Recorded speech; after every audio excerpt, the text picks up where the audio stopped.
ابو بکر صدیق رضی اللہ عنہ نبی علیہ السلام کی خدمت میں حاضر ہوئے اور کہا کہ جاءت قاسمۃ الظہر، یا رسول اللہ صلی اللہ علیہ وسلم، اللہ کی ایسی وحی آئی ہے جس نے ہماری کمر توڑ دی۔ اور ایک حدیث میں سیدہ عائشہ صدیقہ نے عرض کیا یہ اشد آیت فی القرآن، یہ قرآن کی سب سے سخت آیت، کمر ٹوٹ گئی ہماری اس فرمان کو سن کر۔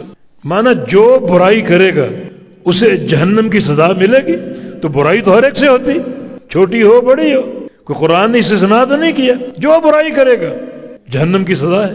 اور کمریں ٹوٹ گئی، گناہ تو ہوتا ہے، برائی تو ہوتی، چھوٹی ہو بڑی ہو، اس سے کون بچا ہوا ہے؟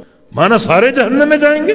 بعد حدیث میں یا رسول اللہ صلی اللہ علیہ وسلم آپ اس سے بچے ہوئے، ہم تو نہیں بچے ہوئے۔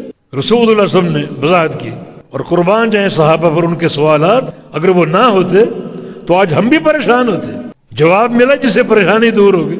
ابو بکر الا تنصب الا تمرض الا تحزن الا یصیبک اللہ، تم کبھی پریشان نہیں ہوئے؟ جی ہوئے۔ کبھی بیمار نہیں ہوئے؟ بیمار بھی ہوئے۔ کبھی تمہیں کوئی فقر کوئی فاقہ لاحق نہیں ہوا؟ ہوا۔ کبھی تھکاوٹ نہیں ملی؟